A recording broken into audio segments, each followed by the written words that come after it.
नमस्कार दोस्तों, एग्जामोफोबिया YouTube channel में आप सभी लोगों का स्वागत है।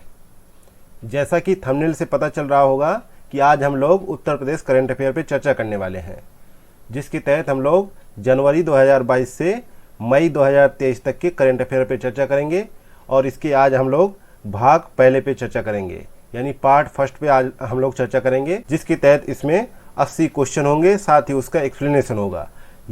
ये करंट अफेयर का सेशन बहुत ही महत्वपूर्ण होने वाला है, विशेष रूप से अभी हाल ही में होने वाले 26-27 जून को जो एग्ज़ाम होने वाला है, वीडियो री एग्ज़ाम 2023, ये 2018 वाला एग्ज़ाम होने जा रहा है।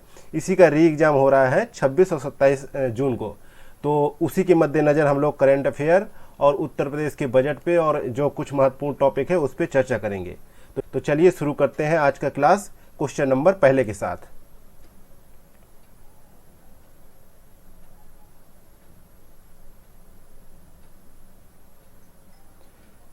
क्वेश्चन नंबर पहला है, खादी एवं ग्रामोद्योग आयोग द्वारा उत्तर प्रदेश के किस जिले में ग्राम विकास योजना वितरण कार्यक्रम का आयोजन किया गया है? ग्राम विकास योजना वितरण कार्यक्रम का आयोजन कहाँ किया गया है? ए ऑप्शन में आपको मेरठ दे रखा है, बी ऑप्शन में कानपुर, सी ऑप्शन में प्रयागराज और डी ऑप्शन में हापुड़। तो अब इन चारों में से चूज करके आपको बताना है कि इसका सही जवाब क्या होगा। तो यहाँ पे पहले का सही जवाब हो जाएगा डी ऑप्शन, हापुड़ में। तो चलिए इसके देख लेते हैं थोड़ा सा छोटा सा एक्सप्लेनेशन, जिससे और भी छोटे छोटे महत्वपूर्ण बिंदु निकल कर आएंगे जो आपको जानने बहुत ही जरूरी होंगे। खादी एवं ग्रामोद्योग आयोग के अध्यक्ष श्री मनोज कुमार के नेतृत्व में उत्तर प्रदेश के हापुड़ की गढ़मुक्तेश्वर तहसील के नानपुर गांव में ग्राम विकास योजना वितरण कार्यक्रम का आयोजन किया गया। कहाँ पर? हापुड़ के गढ़मुक्तेश्वर तहसील के नानपुर गांव में इस योजना का आयोजन किया गया। और बात करें खादी एवं ग्रामोद्योग आयोग के अध्यक्ष की, तो मनोज कुमार नाम है, ये भी याद रखिएगा। ये छोटे जो है बिंदु हैं जो आपको याद रखने जरूरी है। आगे बढ़ते हैं। यह KVIC के संभागीय कार्यालय मेरठ द्वारा आयोजित किया गया था। इसका आयोजन किसके द्वारा किया गया था? जो संभागीय कार्यालय था मेरठ, उसने इसका आयोजन किया था। साथ ही इस कार्यक्रम में हनी मिशन के तहत 30 मधुमक्खी पालकों को मधुमक्खी के 300 बक्से और मधुमक्खी कॉलोनियां प्रदान की गईं। इसके अलावा कुम्हार सशक्तिकरण योजना के तहत 100 कुम्हारों को बिजली से चलने वाले चाक भी प्रदान किए गए और 75 चमड़े के कारीगरों को जूते की मरम्मत करने वाले टूल किट प्रदान किए गए। ये इसका छोटा सा महत्वपूर्ण एक्सप्लेनेशन है। आगे बढ़ते हैं तो देखते हैं क्वेश्चन नंबर दूसरा। भारत के पूर्व राष्ट्रपति रामनाथ कोविंद द्वारा उत्तर प्रदेश के मुख्यमंत्री योगी आदित्यनाथ को किस क्षेत्र में उत्कृष्ट काम करने के लिए भारत रत्न डॉक्टर अंबेडकर पुरस्कार प्रदान किया गया है? तो जो पूर्व राष्ट्रपति थे अपने रामनाथ कोविंद जी, उन्होंने उत्तर प्रदेश के मुख्यमंत्री योगी आदित्यनाथ को किस क्षेत्र में उत्कृष्ट काम करने के लिए डॉक्टर अंबेडकर पुरस्कार प्रदान किया है? तो ए ऑप्शन देख लेते हैं। ए ऑप्शन में दे रखा है भय मुक्त उत्तर प्रदेश बनाने के लिए, बी ऑप्शन में विकसित प्रदेश बनाने के लिए, सी ऑप्शन में योजनाओं के सुचारू रूप से लागू करने के लिए और डी ऑप्शन में सुशासन स्थापित करने के लिए। अब इन चारों में से आपको चूज करके बताना है कि सही ऑप्शन क्या होगा। तो यहाँ पे देखते हैं, तो इसका सही जवाब होगा ए ऑप्शन, भय मुक्त उत्तर प्रदेश बनाने के लिए ये पुरस्कार उन्हें प्रदान किया गया है। आगे बढ़ते हैं, देखते हैं क्वेश्चन नंबर तीसरा।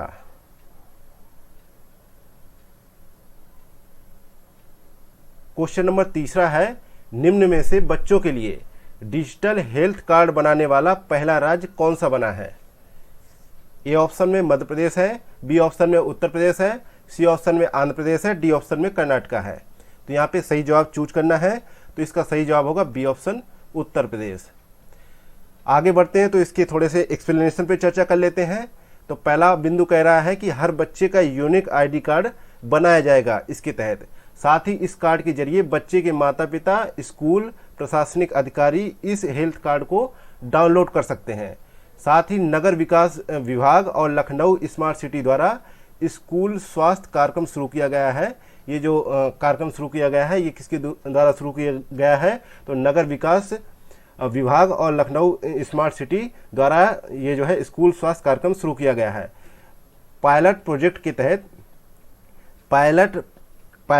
के तहत लखनऊ स्मार्ट सिटी ने लखनऊ के 3 स्कूलों में स्कूल हेल्थ प्रोग्राम शुरू किया है।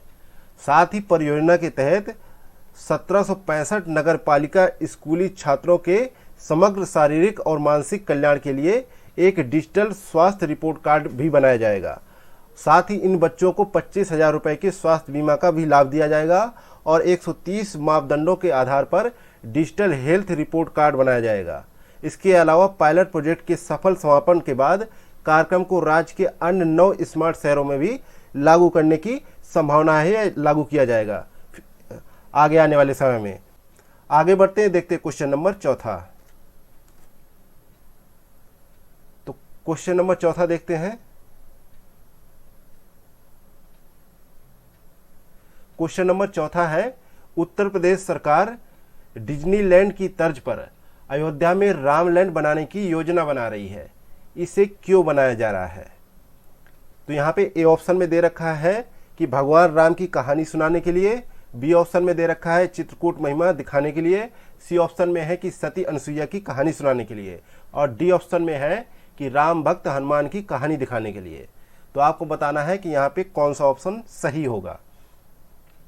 तो यहाँ पे चौथे का सही जवाब होगा ए ऑप्शन, भगवान राम की कहानी सुनाने के लिए ये डिज्नीलैंड की तर्ज पर अयोध्या में रामलैंड बनाने की योजना बनाई जा रही है। इसका सही जवाब होगा ए ऑप्शन। अब बात करते हैं इसके एक्सप्लेनेशन की। तो उत्तर प्रदेश सरकार डिज्नीलैंड की तर्ज पर एक थीम पार्क रामलैंड विकसित करने की योजना बना रही है। इसे भगवान राम की कहानी सुनाने के लिए विकसित किया जाएगा। यह रामायण की कहानी दिखाने के लिए बच्चों और वयस्कों को आकर्षित करेगा। इसके अलावा यूपी सरकार अन्य जिलों से अयोध्या की ओर जाने वाली सड़कों पर भी 6 भव्य मेहराबदार प्रवेश द्वार भी स्थापित करने की योजना बना रही है। इसके अलावा प्रत्येक प्रवेश द्वार परिसर का नाम रामायण के पात्रों के नाम पे रखा जाएगा। इसके अलावा अन्य महत्वपूर्ण तथ्य पे बात करें तो जो प्रस्तावित है अयोध्या अंतर्राष्ट्रीय हवाई अड्डा, वो जून 2023 तक पूरा होने की संभावना की गई है। इसके अलावा अयोध्या विजन 2047 के तहत अयोध्या के नियोजित परिवर्तन पर लगभग 30,000 करोड़ रुपए खर्च होने का अनुमान दर्शाया गया है। इसके अलावा खर्च जो है इसमें जो है केंद्र और यूपी सरकार मिलकर वहन करेंगी इस खर्च का। आगे बढ़ते हैं, देखते क्वेश्चन नंबर 5। क्वेश्चन नंबर 5 है कि देश का पहला ऐसा राज्य जिसके सरकारी विभागों में 2023 तक 100% इलेक्ट्रिक वाहन होंगे। ए ऑप्शन में मध्य प्रदेश, बी ऑप्शन में उत्तर प्रदेश, सी ऑप्शन में आंध्र प्रदेश और डी ऑप्शन में कर्नाटका। तो यहाँ पे सही जवाब होगा बी ऑप्शन, उत्तर प्रदेश सही जवाब होगा। चलिए इसके एक्सप्लेनेशन पे चर्चा करते हैं। तो पहला बिंदु है कि यूपी सरकार ने 2023 तक सभी विभागों में इस्तेमाल होने वाले वाहनों को चरणबद्ध तरीके से इलेक्ट्रिक वाहनों में परिवर्तित करने का लक्ष्य रखा है, जिसके तहत सरकार जो है राज्य में इलेक्ट्रिक वाहनों को प्रोत्साहित करने के लिए 14 अक्टूबर 2022 को उत्तर प्रदेश इलेक्ट्रिक वाहन निर्माण और गतिशीलता नीति 2022 को अधिसूचित किया था। और नीति के तहत ही ये प्रस्तावित किया गया कि इलेक्ट्रिक वाहनों की खरीद पर 3 साल तक टैक्स और रजिस्ट्रेशन फीस में छूट का प्रावधान किया गया है। इसके अलावा उत्तर प्रदेश में निर्मित इलेक्ट्रिक वाहनों की खरीद पर भी 5 साल के लिए छूट ये मान्य की जाएगी। साथ ही राज्य सरकार ने वाहनों की खरीद पर ऊपरी अधिकतम व्यय सीमा में भी जो है ढील दी है। इसके अलावा सरकार ने बिना टेंडर के नामांकन यानी नॉमिनेशन के जरिए इलेक्ट्रिक वाहनों की खरीद की भी अनुमति प्रदान की है। जो छोटे छोटे महत्वपूर्ण बिंदु हैं जो उस प्रोविजन में उस नीति में 2022 में जो प्रस्तावित की गई उसमें जो प्रोविजन दिए रखे हैं उसके छोटे छोटे बिंदु है जिस पे चर्चा कर रहे हैं हम लोग। साथ ही अन्य बिंदु में यह है कि यूपी सरकार द्वारा यूपी में ईवी को बढ़ावा देने के लिए 3 साल तक रोड टैक्स और पंजीकरण शुल्क पर 100% की छूट प्रदान की जाएगी। इसके अलावा 3 साल की गणना जो है अक्टूबर 2022 से शुरू मानी जाएगी। वहीं यूपी सरकार की छूट जो है केंद्र सरकार द्वारा दी जा रही छूट से अलग होगी। एक छूट जो है केंद्र सरकार प्रदान कर रही होगी, उसी में एडिशनल छूट जो प्रदान कर रही है वो यूपी सरकार कर रही है। तो मान के चलते हैं कि अगर 2 साल की छूट जो है केंद्र सरकार दे रही है और जो है इसमें जो है 5 साल की कुछ चीज़ों में छूट जो है राज्य सरकार दे रही है तो टोटल 7 साल की छूट मानी जाएगी। इसके अलावा यूपी में सरकार की नीति के अनुसार इलेक्ट्रिक वाहनों के फैक्ट्री मूल्य पर 15% की सब्सिडी भी प्रदान की जाएगी। आगे बढ़ते हैं, देखते हैं क्वेश्चन नंबर 6वां।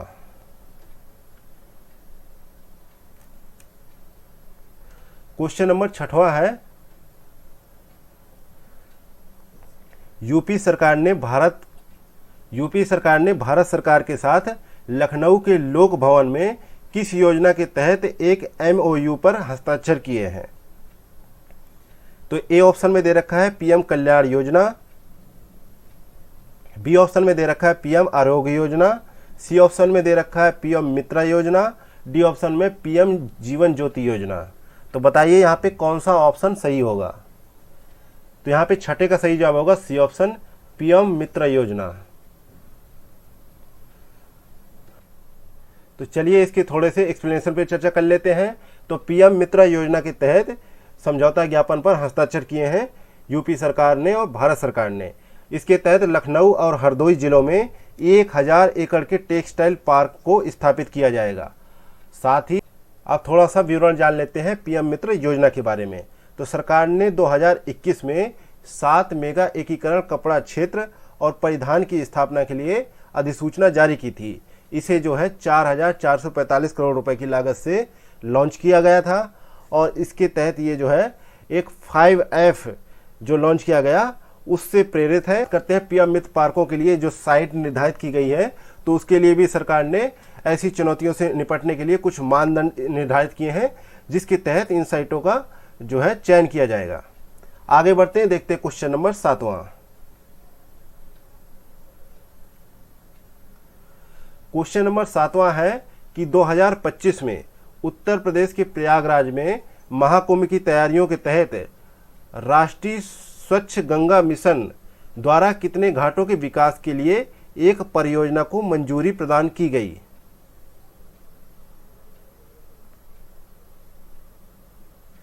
तो यहां पे ए ऑप्शन में 5 घाटों के लिए, बी ऑप्शन में 7 घाटों के लिए, सी ऑप्शन में 10 घाटों के लिए और डी ऑप्शन में 12 घाटों के लिए।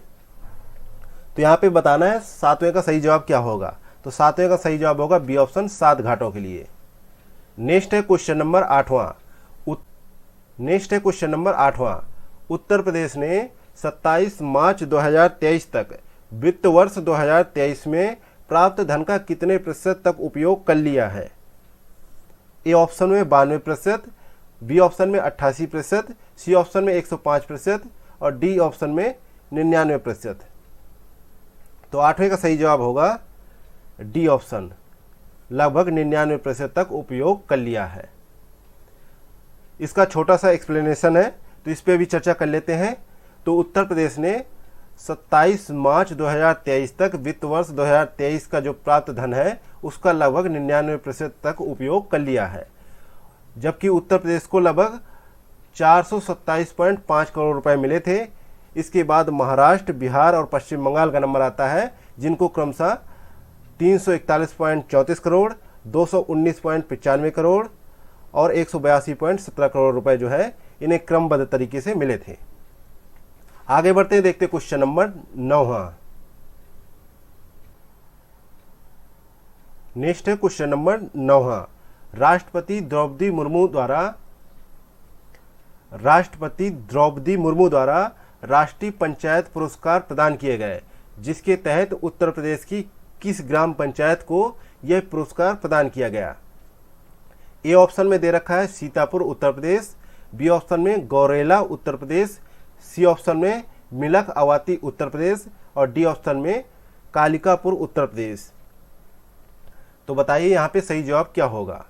तो यहाँ पे सही जवाब होगा सी ऑप्शन, मिलक अवाती उत्तर प्रदेश। तो ये मिलक अवाती उत्तर प्रदेश जो है कहाँ पे पड़ता है? तो ये जो है मुरादाबाद जिले के अंतर्गत आता है, दिलारी ब्लॉक। तो ये पुरस्कार 17 अप्रैल 2023 को राष्ट्रपति द्रौपदी मुर्मू द्वारा दिल्ली की जो नई दिल्ली में जो पंचायतों को प्रोत्साहन राष्ट्रीय सम्मेलन आयोजन किया गया उसके तहत 2 ग्राम पंचायतों को राष्ट्रीय पंचायत पुरस्कार 2023 प्रदान किया गया। पहला पुरस्कार जो है सिद्धार्थनगर जिले के भवापुर ब्लॉक की ग्राम पंचायत हंसदी और शानपुर को राष्ट्रीय स्तर पर दीनदयाल उपाध्याय पंचायत सतत विकास पुरस्कार 2023 से सम्मानित किया गया। इसके अलावा नेक्स्ट पॉइंट है कि ग्राम पंचायत हंसदी और शानपुर को यह पुरस्कार बाल हितैषी पंचायत की श्रेणी में प्रदान किया गया है। वहीं बात करते हैं तो दूसरा पुरस्कार जो है मुरादाबाद जिले के दिलारी ब्लॉक का जो गांव है मिलाख अमावती, उसको जो है प्रदान किया गया है। इसका मुख्य रीजन यह है कि इस गांव ने 9 LSDG विषयों और अन्य संबंधित विषयों में महत्वपूर्ण योगदान दिया है, जिसके लिए इसे जो है नानाजी देशमुख सर्वोत्तम पंचायत सतत विकास पुरस्कार प्रदान किया गया है। आगे बढ़ते हैं, देखते हैं क्वेश्चन नंबर 10वां। क्वेश्चन नंबर 10वां है कि उत्तर प्रदेश के किस वन्य जीव अभयारण्य में पहली बार बाघों के फोटोग्राफिक प्रमाण दर्ज किए गए हैं? ए ऑप्शन में तो यहां पे सही जवाब होगा 10वें का सही जवाब होगा ए ऑप्शन, सुहेलवा वन्य जीव अभयारण्य। तो अब बात करते हैं इसके एक्सप्लेनेशन की। तो प्रधानमंत्री नरेंद्र मोदी द्वारा जारी नवीनतम जनगणना के अनुसार सुहेलवा अभयारण्य नया क्षेत्र है जहां बाघों के फोटोग्राफिक साक्ष्य दर्ज किए गए हैं। इसके अलावा सुहेलवा और सोहागी बरवा वन्यजीव अभयारण्यों को टाइगर डिटेक्टेड ग्रिड में जोड़ा गया है। साथ ही तीन बाघ रानीपुर टाइगर रिजर्व में देखे गए हैं, लेकिन वे आमतौर पर रानीपुर क्षेत्र और मध्य प्रदेश के बीच में देखे जाते हैं। इसके अलावा नवीनतम बाघ जनगणना के आंकड़ों में शिवालिक पहाड़ियों और गंगा के मैदानी इलाकों में 804 कैमरों में कैप्चर्ड बाघों को दिखाया गया है, जबकि 2018 की जनगणना के आंकड़ों में 646 ही बाघों को देखा गया था। इसके अलावा उत्तर प्रदेश में जो स्थित है टाइगर रिजर्व नेपाल के जंगलों से जुड़े हुए हैं, दोनों देशों की प्राकृतिक विरासत के संरक्षण के लिए बहुत ही उपयोगी है। और एक जनगणना के अनुसार देखा जाए तो बाघ जनगणना 2018 के अनुसार उत्तर प्रदेश में अभी जो है 173 बाघों का अनुमान लगाया गया है। आगे बढ़ते हैं, देखते हैं क्वेश्चन नंबर 11वां। क्वेश्चन नंबर 11वां है, न्याय पहुंचाने के मामले में 1 करोड़ से अधिक आबादी वाले राज्यों में उत्तर प्रदेश का कौन सा स्थान है? तो यहां पे 11वें का सही जवाब होगा सी ऑप्शन, 18वां स्थान है।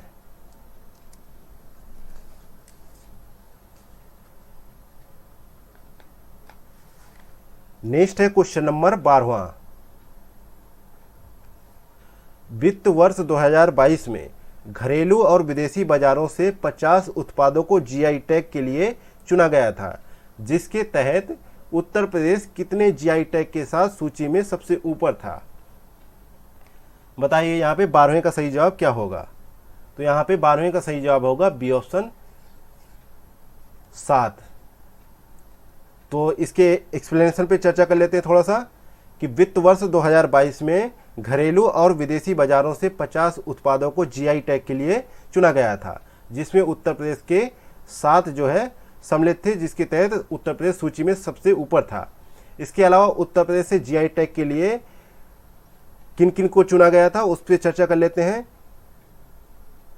चुनार ग्लेज पॉटरी को चुना गया था, बनारस जरदोजी को चुना गया था, मिर्जापुर पीतल बर्तन के लिए चुना गया था, बनारस वुड कार्विंग के लिए और बनारस हैंड ब्लॉक प्रिंटिंग के लिए, रतौल आम के लिए और मऊ साड़ी जैसे हस्तकला उत्पादों को चुना गया था।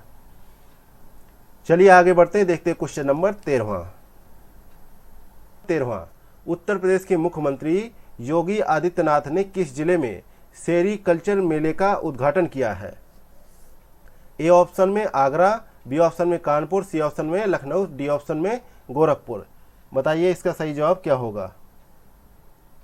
तो यहाँ पे 12वें का सही जवाब होगा, तो यहाँ पे 13वें का सही जवाब होगा डी ऑप्शन, गोरखपुर में सेरीकल्चर मेले का आयोजन किया गया। डी ऑप्शन करेक्ट है।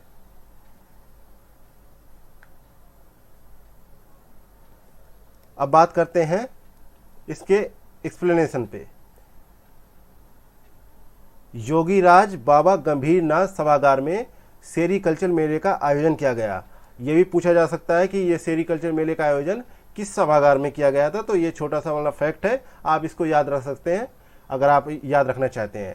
नेक्स्ट पॉइंट है कि यूपी के सीएम ने 18 चाकी पालन भवनों और 9 थ्रेडिंग मशीन शेड और 36 सामुदायिक भवनों की भी आधारशिला रखी। साथ ही यूपी सरकार ने साथ ही सीएम ने कहा है कि यूपी में सिल्क की ज़रूरत जो है लगभग 3000 टन की है, लेकिन इसके अतिरिक्त जो है बनारस, मऊ, गोरखपुर, खलीलाबाद, अंबेडकर नगर, लखनऊ और मेरठ में अधिकतर जो है रेशम का कारोबार किया जाता है, यानी रेशम के कारोबार के लिए ये शहर जाने जाते हैं। लेकिन जो है और भी छोटे छोटे ज़िले हैं जिन पे ये जो है ऐसे कुल मिला के 57 ज़िले हैं यूपी के जिनमें रेशम का उत्पादन होता है। सरकार का लक्ष्य है कि 31 जलवायु अनुकूल जिलों में भी रेशम उत्पादन को गहनता से बढ़ाया जाए। नेक्स्ट है क्वेश्चन नंबर 14 है।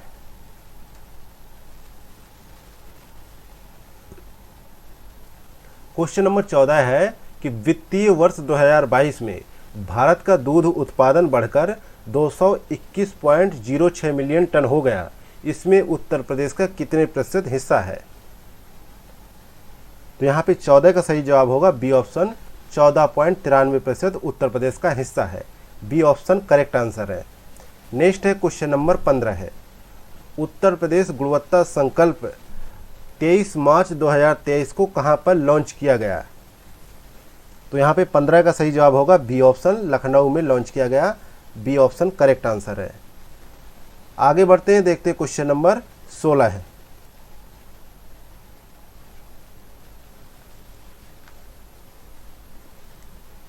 क्वेश्चन नंबर 16 कह रहा है कि 24 मार्च 2023 को उत्तर प्रदेश के किस जिले में पीएम नरेंद्र मोदी द्वारा वन वर्ल्ड टीबी समिट को संबोधित किया गया? ए ऑप्शन में वाराणसी है, बी ऑप्शन में कानपुर, सी ऑप्शन में बहराइच, डी ऑप्शन में मेरठ। तो यहाँ पे 16 का सही जवाब होगा ए ऑप्शन, वाराणसी में। बात करते हैं इसके एक्सप्लेनेशन की। तो विश्व क्षय रोग दिवस के अवसर पर प्रधानमंत्री मोदी ने वन वर्ल्ड टीबी समिट को संबोधित किया गया। इस शिखर सम्मेलन का आयोजन स्वास्थ्य और परिवार कल्याण मंत्रालय और जो है स्टॉप टीबी पार्टनरशिप द्वारा किया गया है। अगले पॉइंट में है कि 2001 में स्थापित स्टॉप टीबी पार्टनरशिप एक संयुक्त राष्ट्र के नेतृत्व वाला संगठन है जो टीबी से प्रभावित लोगों, समुदायों और देशों के लिए एक आवाज़ प्रदान करता है। इसके अलावा आयोजन के दौरान प्रधानमंत्री ने टीबी मुक्त महापंचायत यानी टीबी मुक्त पंचायत पहल और संक्षिप्त टीबी निवारण उपचार का आधिकारिक अखिल भारतीय शुभारंभ और भारत वार्षिक टीबी रिपोर्ट 2023 जारी करने वाले सहित विभिन्न पहलुओं पर जो है विस्तार पूर्वक चर्चा की और इसकी शुरुआत की। वहीं मार्च 2018 में नई दिल्ली में आयोजित एंड टीबी समिट के दौरान प्रधानमंत्री मोदी ने टीबी से संबंधित एसडीजी लक्ष्यों को तय समय में यानी 5 साल पहले 2025 तक हासिल करने का आह्वान किया था, जो आगे 2 साल में आने वाले हैं। तो अभी संभावना ये जताई जा रही है भारत सरकार इसको एक्सटेंड करके 2023 तक इसके लक्ष्य को पाने का रख सकती है। आगे बढ़ते हैं तो इसके थोड़े से और एक्सप्लेनेशन पे चर्चा करते हैं हम लोग। इसके अलावा प्रधानमंत्री ने 1780 करोड़ रुपए से अधिक की विभिन्न परियोजनाओं का भी शिलान्यास किया। वहीं इसके अलावा उन्होंने वाराणसी कैंट स्टेशन से गदौलिया तक पैसेंजर रोपवे का भी शिलान्यास किया, जिसके तहत तीर्थयात्रियों के लिए एक अनूठी सुविधा प्राप्त हो रही है। और इसके अलावा बोलिविया और मैक्सिको के बाद सार्वजनिक परिवहन के लिए रोपवे बनाने वाला भारत जो है दुनिया का तीसरा देश बन गया। इस परियोजना की अनुमानित लागत जो है 645 करोड़ रुपए रखी गई है और रोपवे प्रणाली की लंबाई जो है 3.75 किलोमीटर होगी। और रोपवे वाराणसी कैंट स्टेशन से शुरू होगा और इसमें कैंट रेलवे स्टेशन, काशी विद्यापीठ, रथ यात्रा, चर्च और गदौलिया सहित 5 स्टेशन बनाए गए हैं। इसके अलावा प्रधानमंत्री ने नमामि गंगे योजना के तहत भगवानपुर में 55 MLD क्षमता वाले सीवेज ट्रीटमेंट प्लांट का भी शिलान्यास किया। इस प्लांट की जो है निर्माण लागत जो है 300 करोड़ रुपए रखी गई है। आगे बढ़ते हैं तो देखते हैं क्वेश्चन नंबर 17 है। क्वेश्चन नंबर 17 है कि उत्तर प्रदेश सरकार ने 14 अक्टूबर 2022 से कितने साल के लिए इलेक्ट्रिक वाहनों की खरीद पर रोड टैक्स और पंजीकरण शुल्क में छूट देने का फैसला किया है? तो यहाँ पे 17 का सही जवाब है डी ऑप्शन 3 साल के लिए।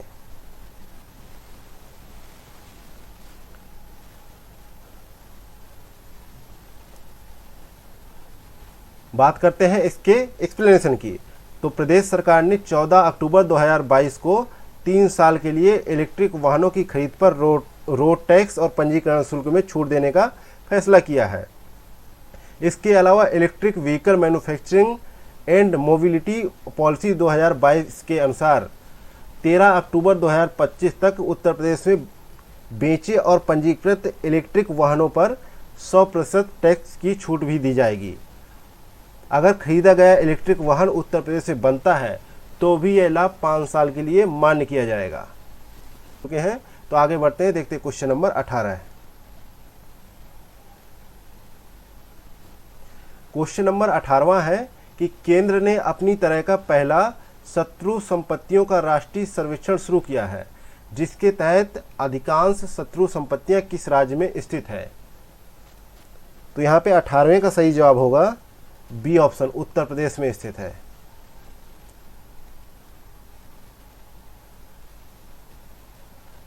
यह अभी हाल ही में सर्वे किया गया है, जिसमें 20 राज्यों और 3 केंद्र शासित प्रदेशों में जो शत्रु संपत्तियां हैं उनका सर्वे किया गया। और सर्वेक्षण का उद्देश्य जो है यह है कि पाकिस्तान और चीन के साथ युद्ध के बाद पाकिस्तानी या चीनी नागरिकता प्राप्त करने वाले लोगों द्वारा छोड़ी गई सभी शत्रु संपत्तियों की पहचान करना और अंततः उनका मुद्रीकरण करना है। सर्वेक्षण जो है रक्षा संपदा महानिदेशालय द्वारा किया जा रहा है और भारत के लिए शत्रु संपत्ति अभिरक्षण कार्यालय द्वारा इसकी मान्यता प्राप्त जो है 12,000 से अधिक संपत्तियों की वर्तमान स्थिति और मूल्य का आकलन किया जाएगा। इसके अलावा भारत के लिए शत्रु संपत्ति अभिरक्षण कार्यालय गृह मंत्रालय के तहत एक वैधानिक प्राधिकरण है जो पाकिस्तानी नागरिकों के स्वामित्व वाली भारत में उचित संपत्ति को बेच सकता है। इसे जो है गृह मंत्रालय के तहत 2007 में लाया गया। और बात करें उत्तर प्रदेश में संपत्तियों का सर्वेक्षण अभी हाल ही में शुरू हुआ है और अधिकांश शत्रु संपत्तियां उत्तर प्रदेश में ही स्थित है। इसके बाद जो है पश्चिम बंगाल और दिल्ली में स्थित है। आगे बढ़ते हैं तो देखते हैं क्वेश्चन नंबर 19। क्वेश्चन नंबर 19 है, केंद्रीय सड़क परिवहन और राजमार्ग मंत्री नितिन गडकरी ने उत्तर प्रदेश में कितने राजमार्ग जो है परियोजनाओं का उद्घाटन किया है। यहाँ पे 19 का सही जवाब होगा डी ऑप्शन 7। इसके एक्सप्लेनेशन पे चर्चा करें तो उन्होंने उत्तर प्रदेश के बलिया के चितबड़ा गांव में 6,500 करोड़ रुपए के निवेश वाली परियोजनाओं का उद्घाटन किया है। साथ ही बलिया लिंक एक्सप्रेसवे के बनने से लोग जो है लखनऊ से पूर्वांचल एक्सप्रेसवे के जरिए 4.5 घंटे में पटना पहुंच सकेंगे। इसके अलावा उन्होंने कहा कि राजमार्ग के निर्माण से जो है पूरे उत्तर प्रदेश को बिहार की छपरा, पटना और बक्सर से बेहतर कनेक्टिविटी मिलेगी। साथ ही चंदौली से मोहनिया तक 130 करोड़ रुपए की लागत से ग्रीन फील्ड सड़क का निर्माण भी किया जा रहा है। इसके अलावा दिल्ली कोलकाता जीटी रोड के माध्यम से उत्तर प्रदेश के चंदौली और बिहार की कैमूर जिले को भी कनेक्ट किया जा रहा है। साथ ही सैदपुर से मरहल सड़क के बन जाने से सैदपुर होते हुए मऊ से वाराणसी तक भी सीधी कनेक्टिविटी हो जाएगी। इसके अलावा उन्होंने बलिया आरा के बीच जो है 1500 करोड़ रुपए की लागत से 28 किमी ग्रीनफील्ड स्पर रोड के माध्यम से नए जो है संपर्क मार्ग भी स्थापित करने की घोषणा की है। आगे बढ़ते देखते क्वेश्चन नंबर 20।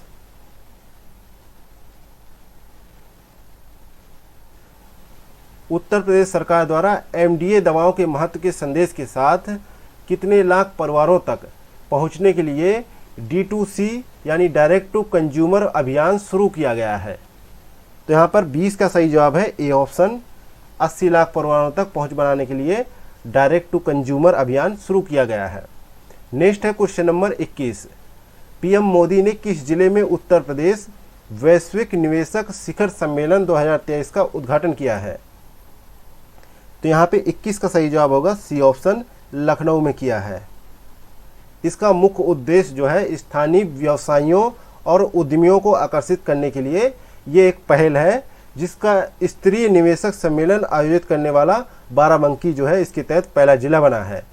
वहीं इसके आयोजन के मामले में झांसी प्रथम स्थान पर रहा और जो है 1.84 लाख करोड़ रुपए का निवेश लेके आया, जो जिलों में सर्वाधिक है। पर रहा लखनऊ 56,299 करोड़ रुपए के निवेश के साथ जो है तीसरे स्थान पर रहा। अगला है क्वेश्चन नंबर 22। क्वेश्चन नंबर 22वां है कि पत्रिका नेचर साइंटिफिक रिपोर्ट्स के अनुसार उत्तर प्रदेश के अंतर्गत गंगा बेसिन में भूजल भंडारण कितने सेमी प्रति वर्ग घट गया है, या फिर घट रहा है, ऐसा कह सकते हैं। तो देखते हैं यहाँ पे 22 का सही जवाब होगा ए ऑप्शन, 2 सेमी प्रति वर्ष जो है घट रहा है। ए ऑप्शन करेक्ट आंसर है।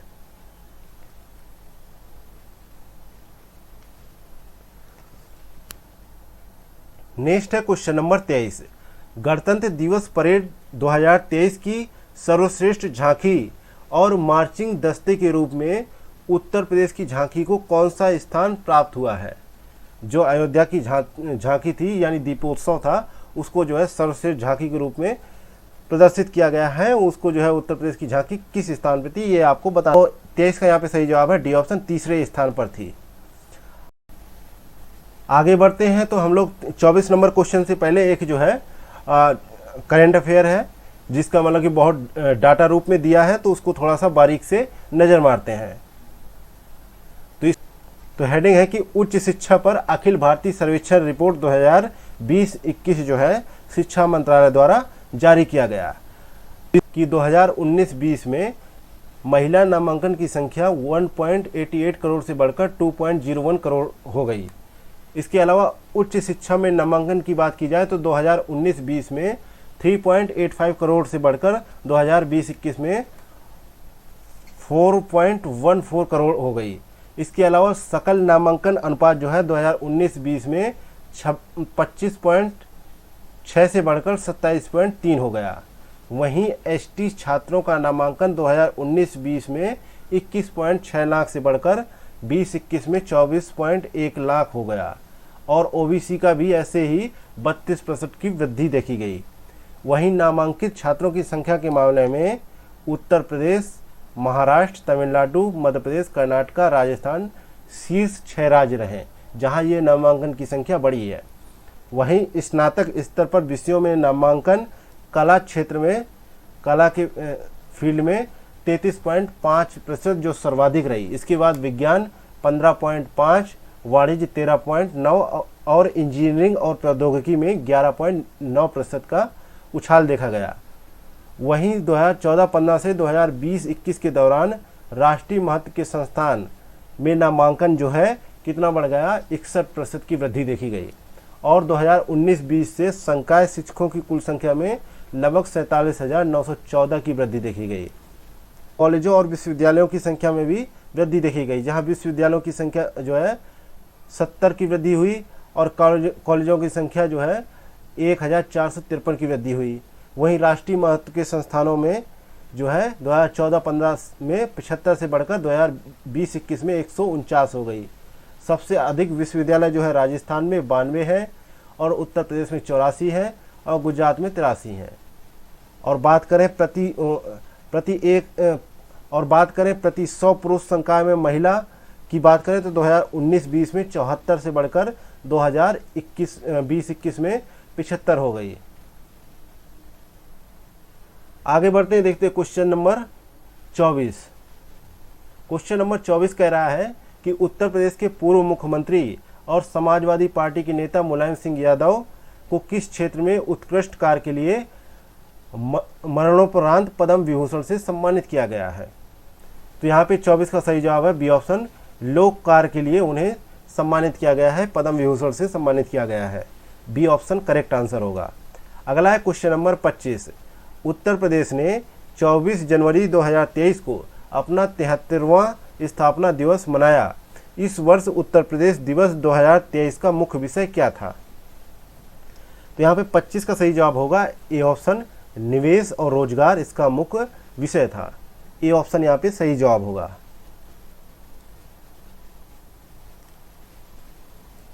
आगे बढ़ते हैं तो देखते हैं क्वेश्चन नंबर 26। क्वेश्चन नंबर 26 है कि पीएम मोदी ने वीडियो कॉन्फ्रेंसिंग के जरिए उत्तर प्रदेश के किस जिले में सांसद खेल महाकुंभ 2022-23 की दूसरे चरण का उद्घाटन किया है? तो यहाँ पे 26 का सही जवाब क्या होगा? 26 का सही जवाब होगा बी ऑप्शन, बस्ती जिले में। इस महाकुंभ के तहत जो है कुश्ती, kabaddi, kho kho, basketball, football, hockey, शतरंज, बैडमिंटन और टेबल टेनिस और इंडोर और आउटडोर खेलों को जो है सम्मिलित किया गया। और इसके अलावा इस महाकुंभ में निबंध लेखन, चित्रकला और रंगोली बनाने की प्रतियोगिताएं भी सम्मिलित की गई। नेक्स्ट है क्वेश्चन नंबर 27। प्रधानमंत्री ने विभिन्न मापदंडों पर पिछड़े ब्लॉकों के प्रदर्शन में सुधार के लिए एस्पिरेशनल ब्लॉक प्रोग्राम लॉन्च किया है। इसमें उत्तर प्रदेश के कितने ब्लॉक सम्मिलित किए गए हैं? तो 27 का यहाँ पे सही जवाब होगा बी ऑप्शन, 68 ब्लॉक सम्मिलित किए गए हैं।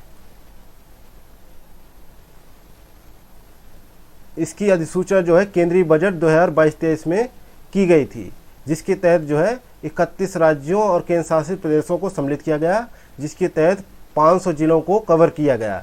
इसमें आधे ब्लॉक सिर्फ 6 राज्यों से ही हैं, जिसमें 68 जो है उत्तर प्रदेश, 61 बिहार, 42 मध्य प्रदेश, 34 झारखंड, 29 उड़ीसा, 29 पश्चिम बंगाल के ब्लॉक सम्मिलित किए गए। अगला है क्वेश्चन नंबर 28।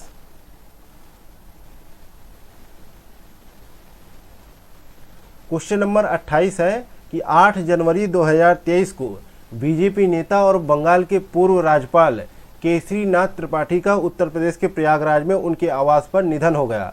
वे कितनी बार उत्तर प्रदेश विधानसभा के सदस्य रह चुके हैं?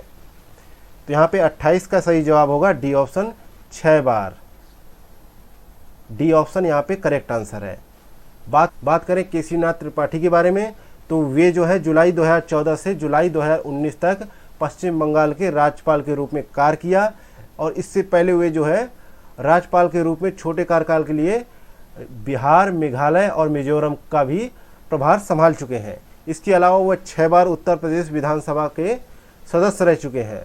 इससे पहले वे जनता पार्टी के शासन के दौरान 1977 से 1979 तक राज्य में संस्थागत वित्त और बिक्री करके कैबिनेट मंत्री भी रह चुके हैं। आगे बढ़े तो देखते हैं क्वेश्चन नंबर 29। सड़क परिवहन और राजमार्ग मंत्रालय की एक हालिया रिपोर्ट के अनुसार सड़क दुर्घटनाओं से होने वाली मृत्यु सर्वाधिक किस राज्य में होती है? तो यहाँ पे 29 का सही जवाब होगा ए ऑप्शन, उत्तर प्रदेश में होती है। आगे बढ़ते हैं, देखते हैं क्वेश्चन नंबर 30।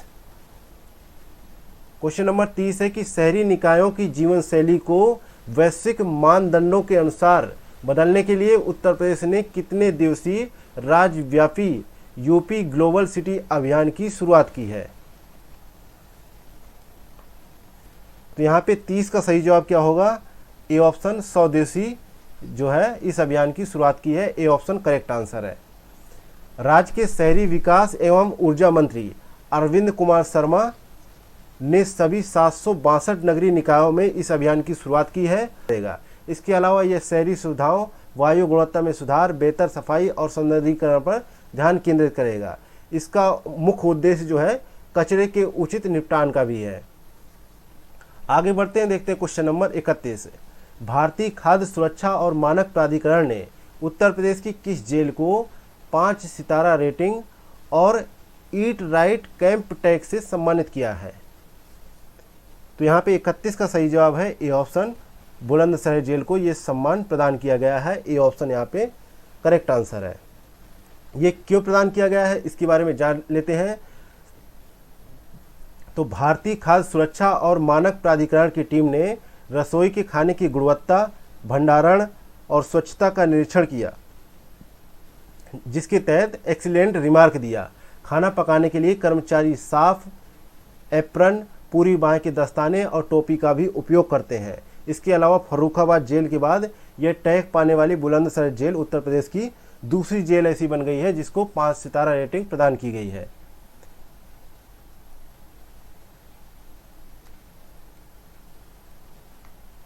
आगे बढ़ते हैं तो देखते हैं क्वेश्चन नंबर 32।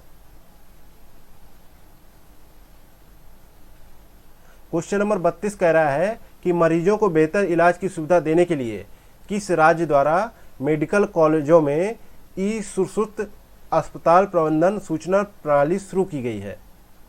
तो यहाँ पे 32 का सही जवाब है A option Uttar Pradesh.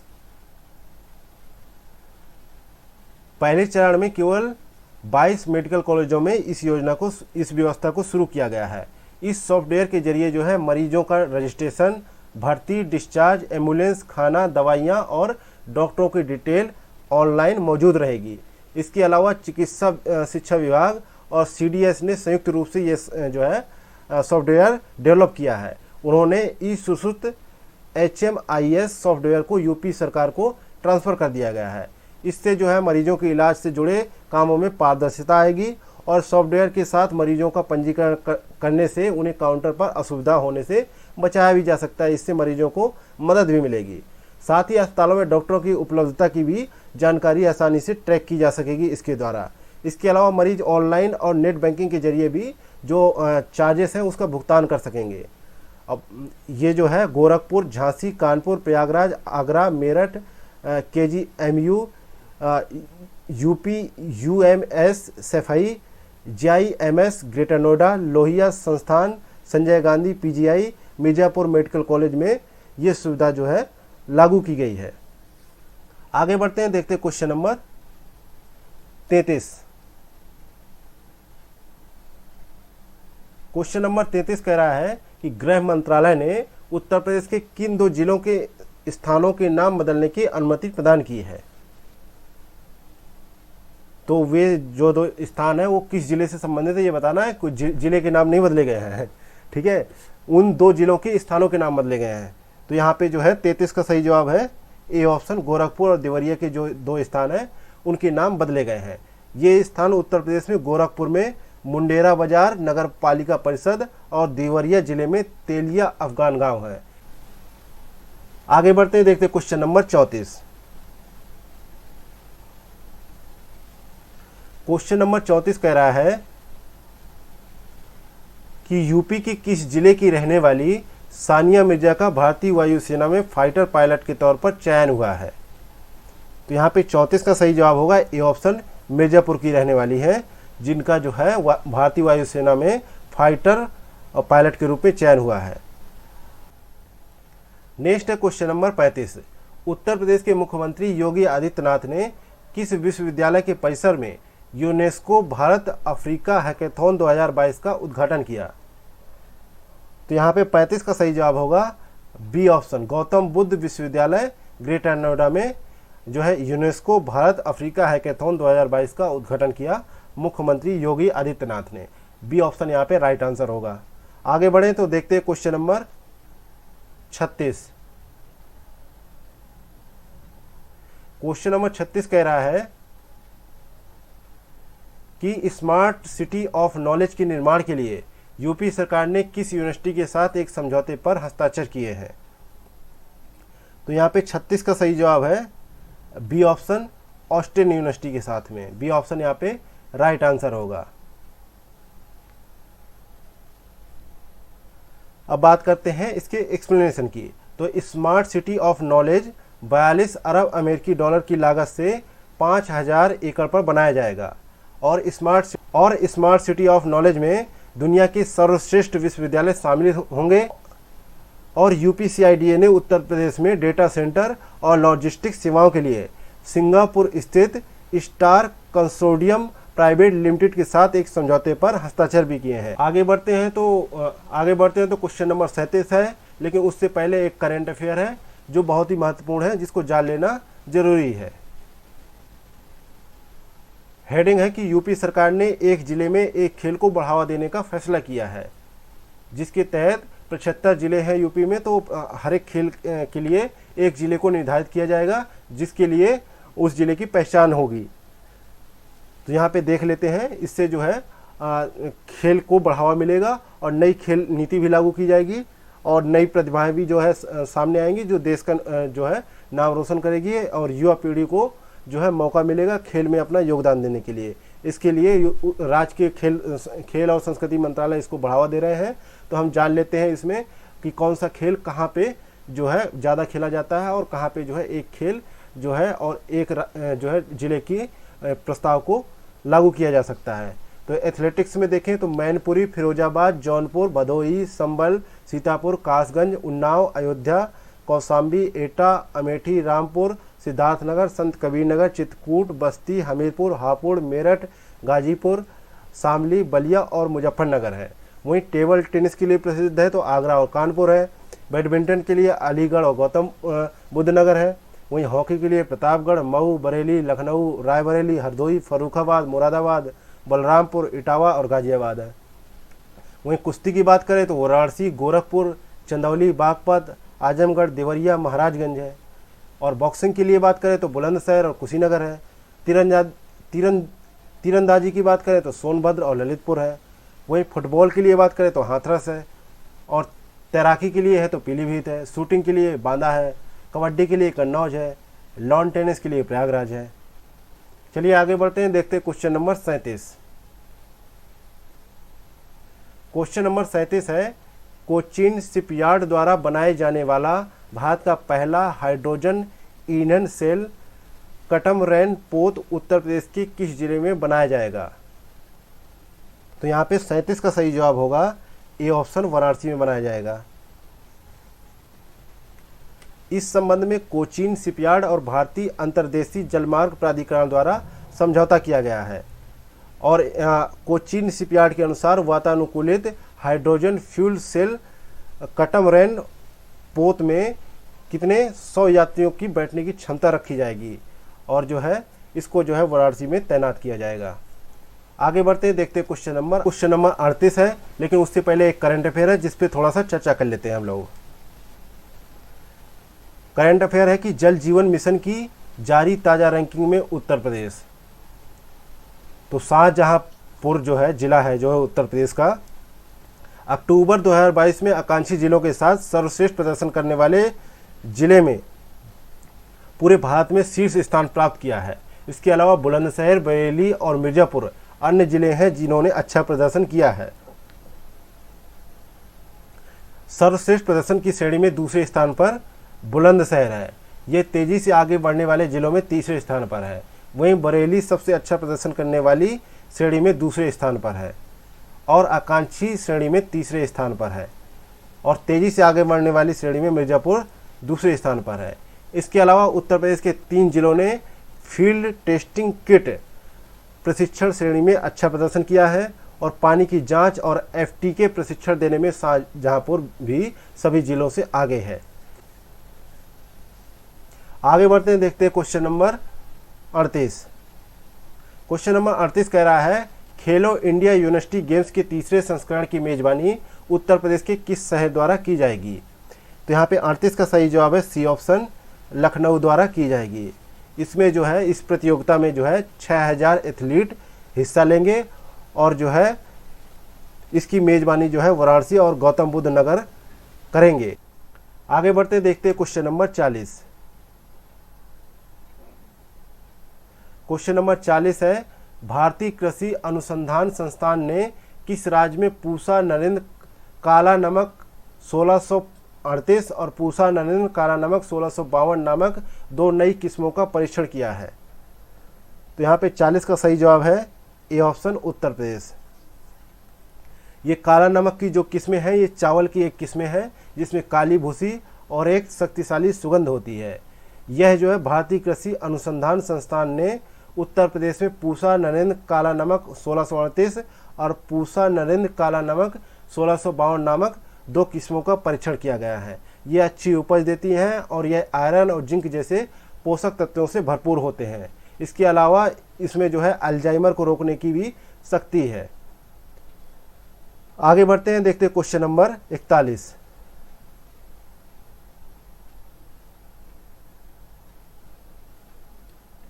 Question number 41 है कि समाजवादी पार्टी के संरक्षक और उत्तर प्रदेश के पूर्व मुख्यमंत्री मुलायम सिंह यादव का 82 वर्ष की आयु में 10 अक्टूबर 2022 को निधन हो गया।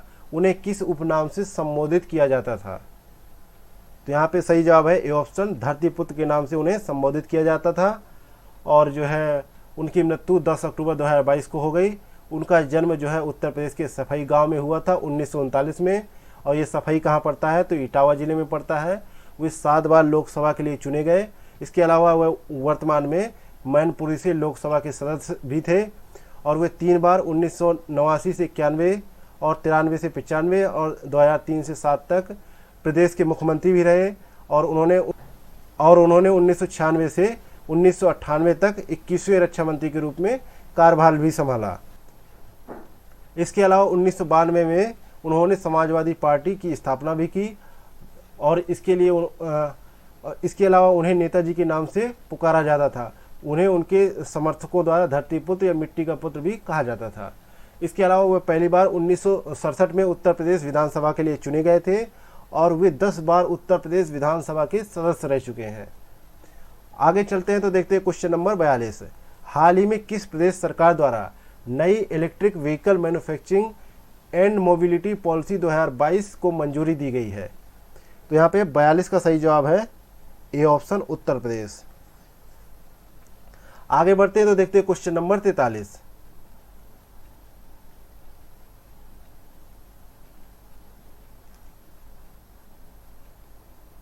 आगे बढ़ते हैं तो देखते हैं करंट अफेयर है जो नई electric vehicle manufacturing and mobility policy 2022 है, जिसके बारे में हम पीछे जो है 2 क्वेश्चनों में हम लोग इसको थोड़ा सा समझ चुके हैं और इस पॉलिसी पे जो है थोड़ा सा और है विस्तार से, तो आप लोग इसको देख लीजिएगा। ठीक है, आगे बढ़ते हैं हम लोग क्वेश्चन नंबर 43 पे। क्वेश्चन नंबर 43 कह रहा है कि उत्तर प्रदेश के किस एथलीट को राष्ट्रीय डोपिंग रोधी एजेंसी नाडा ने डोपिंग उल्लंघन के कारण 4 साल के लिए निलंबित कर दिया है? तो यहाँ पे 43 का सही जवाब होगा सी ऑप्शन, शिवपाल सिंह को, जो एक भाला फेंक खिलाड़ी है। उन्हें अक्टूबर 2025 तक जो है प्रतिबंधित किया गया है और प्रतिबंध जो है 21 अक्टूबर 2021 से लागू है और वह उत्तर प्रदेश के एथलीट हैं और वह 2019 एशियाई चैंपियनशिप में रजत पदक भी जीत चुके हैं। आगे बढ़ते हैं, देखते हैं क्वेश्चन नंबर 44।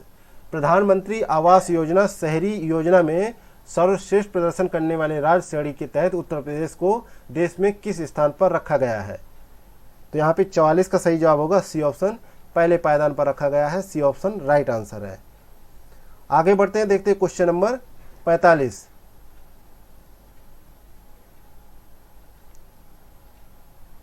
क्वेश्चन नंबर 45 है कि उत्तर प्रदेश के किस जिले में तराई हाथी रिजर्व की स्थापना को केंद्रीय पर्यावरण, वन और जलवायु परिवर्तन मंत्रालय से मंजूरी मिल गई है?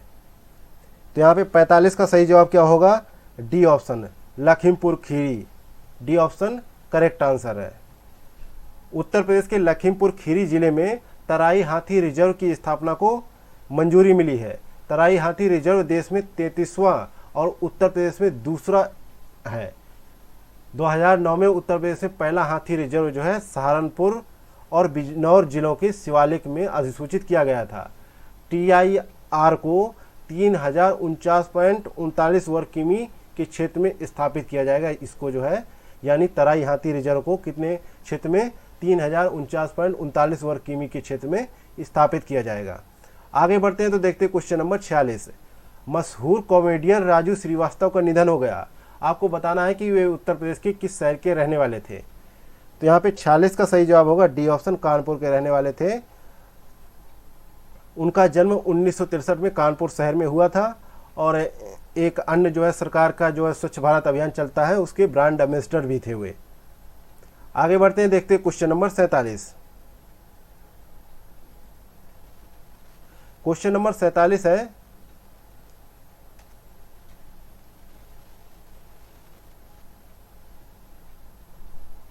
क्वेश्चन नंबर 47 है कि उत्तर प्रदेश कैबिनेट ने 27 सितंबर 2022 को किस जिले में रानीपुर वन्यजीव अभयारण्य को राज्य के चौथे बाघ अभयारण्य के रूप में मंजूरी प्रदान की है? तो यहाँ पे 47 का सही जवाब है सी ऑप्शन, चित्रकूट में। सी ऑप्शन करेक्ट आंसर है। यह बुंदेलखंड का पहला टाइगर रिजर्व है और टाइगर रिजर्व का नाम रानीपुर टाइगर रिजर्व रखा गया है। इसके लिए कैबिनेट ने रानीपुर टाइगर रिजर्व को वन्यजीव संरक्षण अधिनियम 1972 की धारा 38(5) के तहत मंजूरी दी है। यह टाइगर रिजर्व जो है 52,989.863 हेक्टेयर में फैला होगा, जिसमें से इतना हेक्टेयर क्षेत्र जो है बफर जोन होगा और इतना क्षेत्र जो है कोर क्षेत्र में सम्मिलित किया जाएगा। इसके अलावा दुधवा, पीलीभीत और अमनगढ़ के बाद रानीपुर टाइगर रिजर्व उत्तर प्रदेश में चौथा जो है टाइगर रिजर्व है। इसके अलावा सरकार क्षेत्र में जो है बाघों के संरक्षण और सुरक्षा के लिए रानीपुर टाइगर कंजर्वेशन फाउंडेशन की भी स्थापना करेगी और इस टाइगर रिजर्व में विभिन्न प्रकार के जानवरों का घर होगा, जिसमें बाघ होगा, तेंदुआ, सुस्त भालू, चित्तीदार हिरण, सांबर, चिंकारा, साथ ही साथ पक्षी और सरीसृप भी इसमें होंगे। आगे बढ़ते हैं, देखते हैं क्वेश्चन नंबर 48। क्वेश्चन नंबर 48 है कि स्वास्थ्य सुविधा रजिस्टर में विभिन्न स्वास्थ्य सुविधाओं को जोड़ने के लिए किस राज्य को आयुष्मान उत्कृष्ट पुरस्कार 2022 मिला है? तो यहाँ पे 48 का सही जवाब होगा ए ऑप्शन, उत्तर प्रदेश को यह पुरस्कार मिला है। ए ऑप्शन राइट आंसर है।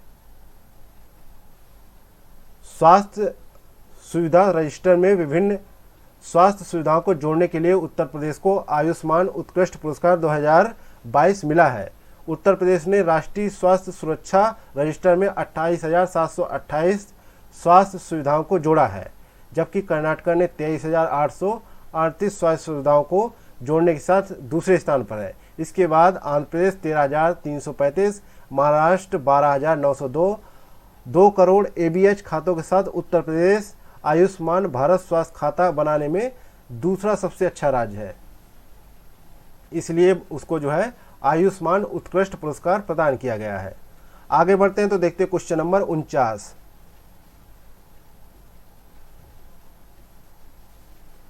क्वेश्चन नंबर 49 है कि भारतीय खाद्य सुरक्षा मानक प्राधिकरण ने उत्तर प्रदेश के किस जिले की फतेहगढ़ सेंट्रल जेल के कैदियों को परोसे जाने वाले भोजन की गुणवत्ता के लिए 5 स्टार सर्टिफिकेट दिया है? तो यहाँ पे 49 का सही जवाब है ए ऑप्शन, फर्रुखाबाद की जेल में जो है कैदियों को जो गुणवत्तापूर्ण भोजन परोसा जाता है उसके लिए 5 स्टार सर्टिफिकेट मिला है। नेक्स्ट है क्वेश्चन नंबर 50। यातायात दुर्घटनाओं में सबसे अधिक वृद्धि तमिलनाडु में देखी गई, जिसके तहत उत्तर प्रदेश किस स्थान पर है? तो 50 का सही जवाब है डी ऑप्शन, तीसरे स्थान पर है, जिसके तहत जो है पहले जो है 30,593 दुर्घटनाएं हुई थी, लेकिन अब जो है 36,509 जो है दुर्घटनाएं, यातायात दुर्घटनाएं हुई हैं उत्तर प्रदेश में। आगे बढ़ते हैं तो देखते हैं क्वेश्चन नंबर 51। क्वेश्चन नंबर 51 कह रहा है कि शहरी नियोजन से संबंधित भविष्य की आवश्यकताओं के लिए किस प्रदेश सरकार ने दिल्ली NCR की तर्ज पर राज्य राजधानी क्षेत्र विकसित करने का निर्णय लिया है? तो यहाँ पे सही जवाब है A option, Uttar Pradesh. A option correct है। मुख्यमंत्री योगी आदित्यनाथ ने आवास और शहरी नियोजन विभाग के साथ एक समीक्षा बैठक की थी, जिसके तहत उन्होंने उन्नाव, सीतापुर, रायबरेली, बाराबंकी, कानपुर नगर और कानपुर देहात जिलों को NCR में शामिल किया जाने की घोषणा की है, जिसके तहत जो सरकार ने यह कदम पड़ोसी जिलों में बढ़ती आबादी पर दबाव और अनियोजित निर्माण की घटनाओं को देखते हुए उठाया, यानी कि राज्य राजधानी विकसित किया जाएगा, ना कि NCR विकसित किया जाएगा। आगे बढ़ते हैं, देखते हैं क्वेश्चन नंबर 52। यातायात दुर्घटनाओं से संबंधित सबसे अधिक मौतें किस प्रदेश में देखी गई हैं? तो यहाँ पे सही जवाब होगा बी ऑप्शन, उत्तर प्रदेश में। कितनी मौतें हुई हैं? 24,711 मौतें हुई हैं जो है यातायात दुर्घटनाओं के तहत। दूसरे पायदान पर तमिलनाडु, तीसरे पे महाराष्ट्र है। आगे बढ़ते हैं, देखते हैं क्वेश्चन नंबर 53। क्वेश्चन नंबर 53 कह रहा है कि उत्तर प्रदेश के बरेली जिले में स्थित किस गांव में हर घर में RO का पानी आता है? तो यहाँ पे 53 का सही जवाब क्या होगा? बी ऑप्शन, भरतौल गांव।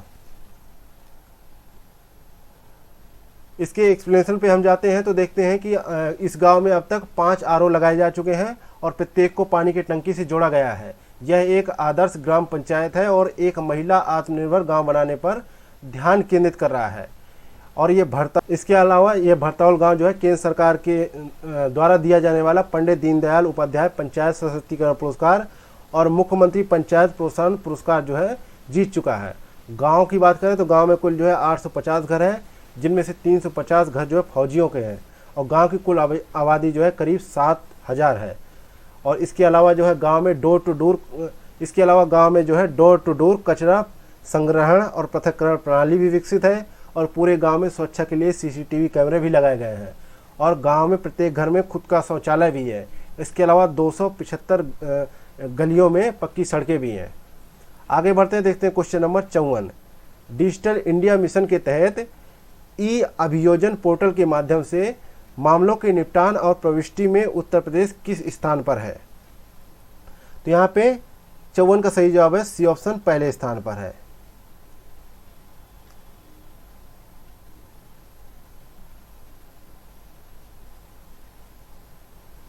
तो यहाँ पे 54 का सही जवाब है सी ऑप्शन, पहले स्थान पर है।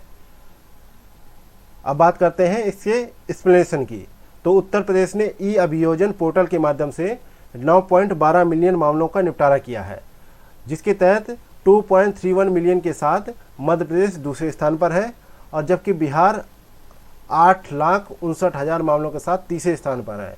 वहीं महिलाओं के खिलाफ अपराध और साइबर अपराध से जुड़े मामलों में सजा में भी उत्तर प्रदेश शीर्ष स्थान पर है। आगे बढ़ते हैं तो देखते हैं क्वेश्चन नंबर 55। 55 नंबर क्वेश्चन क्या कह रहा है कि पीएम मोदी की अध्यक्षता में केंद्रीय मंत्रिमंडल ने उत्तर प्रदेश के 13 जिलों में रहने वाले किस समुदाय को अनुसूचित जाति से अनुसूचित जनजाति में बदलने के प्रस्ताव को मंजूरी दी है? तो 55 का यहाँ पे करेक्ट आंसर क्या होगा? डी ऑप्शन, गोंड समुदाय को। डी ऑप्शन राइट आंसर होगा। अगला है क्वेश्चन नंबर 56। उत्तर प्रदेश सरकार ने किस जिले के प्रसिद्ध इत्र के लिए पर्यटन स्थल विकसित करने का निर्णय लिया है? तो यहाँ पे सही जवाब क्या होगा? 56 का सही जवाब होगा ए ऑप्शन, कन्नौज का इत्र बहुत फेमस है। ए ऑप्शन यहाँ पे राइट आंसर है। उत्तर प्रदेश में जो दिसंबर में कन्नौज में एक अंतर्राष्ट्रीय इत्र मेला का आयोजन लगा था, जिसमें जो है इत्र पार्क की स्थापना का जो है निर्णय लिया गया है, और इसका जो है पहला चरण जो है 15 नवंबर तक पूरा किया गया। उत्तर प्रदेश सरकार का लक्ष्य है कि 250 करोड़ के इत्र कारोबार को 25,000 करोड़ तक ले जाना है। कन्नौज का इत्र जो है एक जिला एक उत्पाद का के तहत भी आता है, और कन्नौज को भारत की इत्र राजधानी के रूप में भी जाना जाता है। इसके अलावा कन्नौज परफ्यूम भारत सरकार के जीआई अधिनियम 1999 में भी सूचीबद्ध है।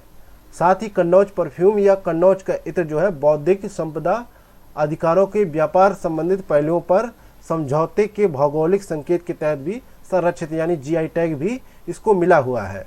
आगे बढ़ते हैं, देखते हैं क्वेश्चन नंबर 57। लेकिन उससे पहले एक करंट अफेयर है कि केंद्र सरकार ने यूपी सरकार की परिवार कल्याण योजना को दी मंजूरी। इसके तहत जो है योगी आदित्यनाथ ने घोषणा की है कि राज्य में प्रत्येक परिवार की इकाइयों का एक व्यापक डेटाबेस स्थापित किया जाएगा। इसका मुख्य उद्देश्य रखा है सरकार ने कि रोजगार, पेंशन, आवास लाभ आदि से संबंधित विभिन्न यूपी सरकार की योजनाओं के लिए लाभार्थियों की पहचान की जाएगी, और परिवार कल्याण कार्ड से राज्य में प्रत्येक परिवार को एक अद्वितीय 12 अंकीय आईडी नंबर दिया जाएगा, जो डेटा जो है राशन कार्ड के माध्यम से एकत्र किया जाएगा।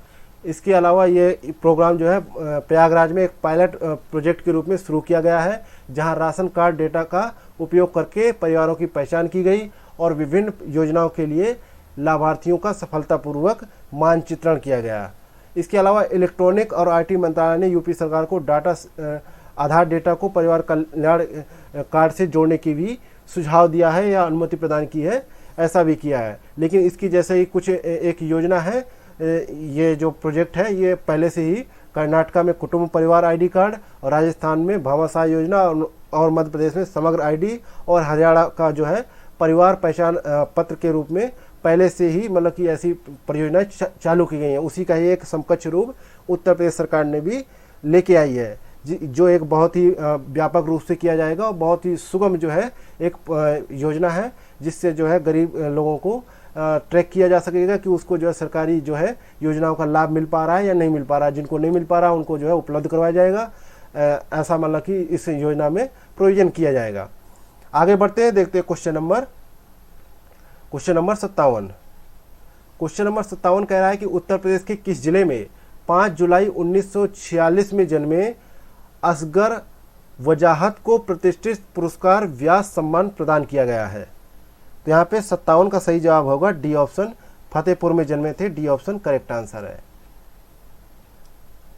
यह प्रतिष्ठित पुरस्कार डॉक्टर वजाहत को उनके नाटक महाबली के लिए दिया गया है। 31वें व्यास सम्मान के लिए उनके कार्य का चयन प्रख्यात हिंदी विद्वान प्रोफेसर रामजी तिवारी की अध्यक्षता वाली चयन समिति ने किया था और यह किताब 2019 में प्रकाशित हुई थी। असगर वजाहत के नाटक महाबली की रचना सम्राट अकबर और कवि तुलसीदास द्वारा ध्यान केंद्रित करते हुए की गई है। आगे बढ़ते हैं तो देखते हैं क्वेश्चन नंबर 58। किस प्रदेश सरकार ने अधिकारियों को 5 शिक्षा टाउनशिप स्थापित करने के लिए एक व्यापक कार्य योजना तैयार करने का निर्देश दिया है? तो यहाँ पे 58 का सही जवाब है बी ऑप्शन, उत्तर प्रदेश। अब बात करते हैं इसकी एक्सप्लेनेशन की। तो शिक्षा टाउनशिप को सिंगल एंट्री मल्टीपल एग्जिट के विचार पर विकसित किया जाएगा। यह युवाओं को उच्च गुणवत्ता वाली शिक्षा प्रदान करने और उन्हें पेशेवर कौशल सिखाने में मदद करेगा। यह छात्रों और शिक्षकों को आवास और अन्य सुविधाएं भी प्रदान करेगा। इसके अलावा जो प्रतिष्ठित सरकारी और निजी विश्वविद्यालय हैं इनमें जो है कैंपस भी खोले जाएंगे। आगे बढ़ते हैं, देखते हैं क्वेश्चन नंबर 59।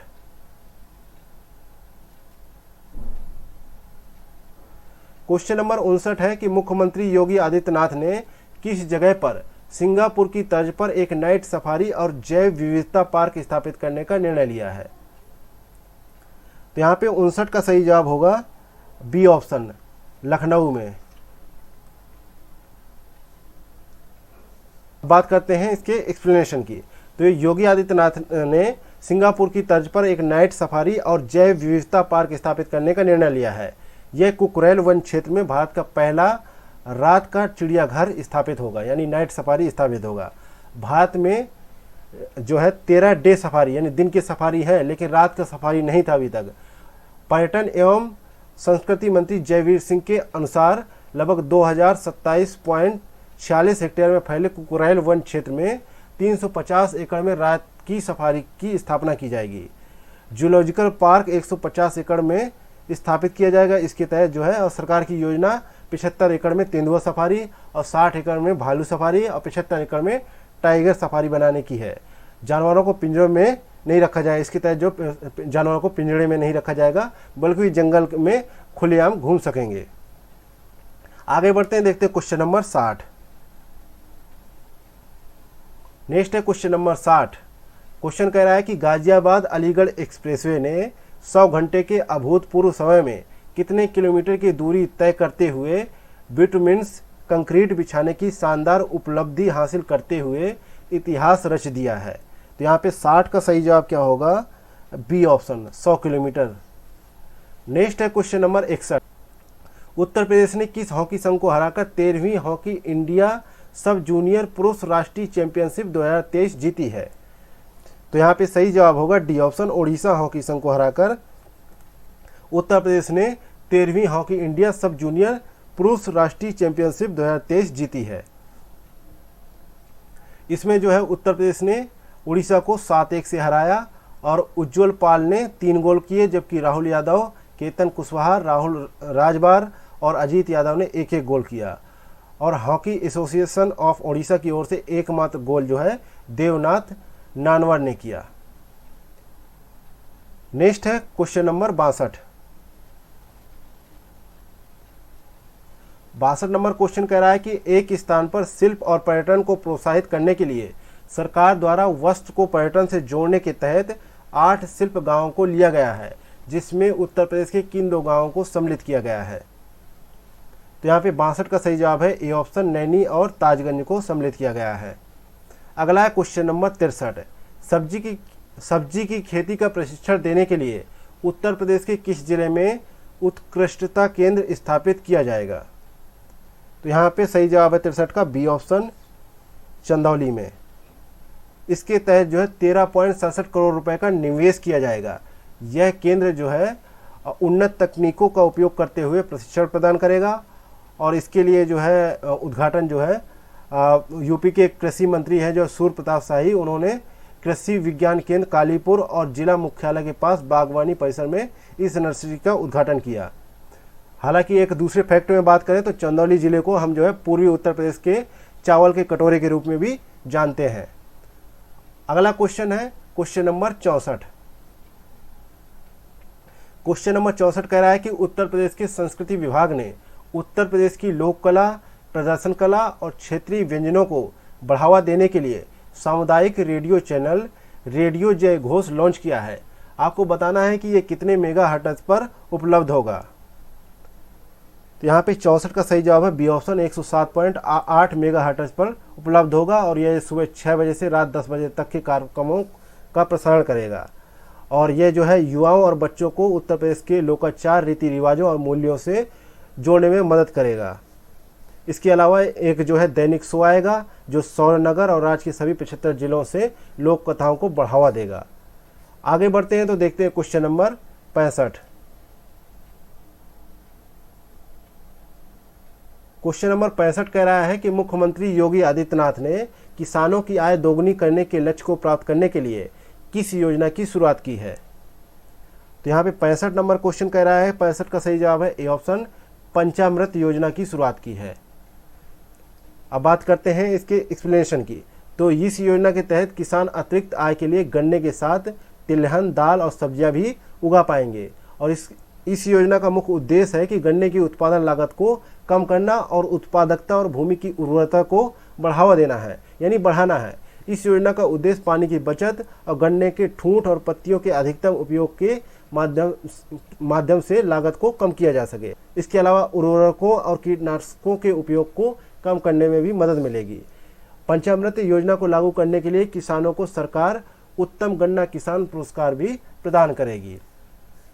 आगे बढ़ते हैं तो देखते हैं क्वेश्चन नंबर 66। क्वेश्चन नंबर 66 कह रहा है कि पीएम मोदी ने उत्तर प्रदेश के जालौन जिले में बुंदेलखंड एक्सप्रेसवे का उद्घाटन किया। आपको सिर्फ इतना बताना है कि यह एक्सप्रेसवे चित्रकूट के किस गांव से शुरू होता है। यहाँ पे सही जवाब है ए ऑप्शन, गोंडा से शुरू होता है, गोंडा गांव से शुरू होता है। और ये एक्सप्रेसवे उत्तर प्रदेश के बुंदेलखंड रीजन के 7 जिलों से होकर गुजरता है, चित्रकूट, बांदा, महोबा, हमीरपुर, जालौन, औरैया और इटावा। और यह जो है 296 किलोमीटर लंबा 4 लेन एक्सप्रेसवे है, जिसे करीब 14,850 करोड़ रुपए की लागत से बनाया गया है। बाद में इसे 6 लेन तक बढ़ाया जा सकेगा। इसमें 4 रेलवे पुल, 18 बड़े पुल और 286 छोटे पुल भी बनाए गए हैं। इसे अपनी समय से 8 महीने पहले रिकॉर्ड 28 महीने में पूरा किया गया है। यह चित्रकूट जिले के भरतकूप के पास गोंडा गांव से शुरू होता है और इटावा जिले के कुदरैल गांव के पास समाप्त हो जाता है, जहां यह आगरा लखनऊ एक्सप्रेसवे के साथ मिल जाता है। और 29 फरवरी 2020 को बुंदेलखंड एक्सप्रेसवे की आधारशिला रखी गई थी। इससे बुंदेलखंड क्षेत्र में आर्थिक विकास को बढ़ावा मिलेगा। और ये जो है 13 एक्सप्रेसवे वाले उत्तर प्रदेश में एक्सप्रेसवे का सबसे बड़ा नेटवर्क है। मतलब कि 13 एक्सप्रेसवे के साथ उत्तर प्रदेश जो है पूरे भारत में सबसे बड़े एक्सप्रेसवे वाला नेटवर्क बन गया है।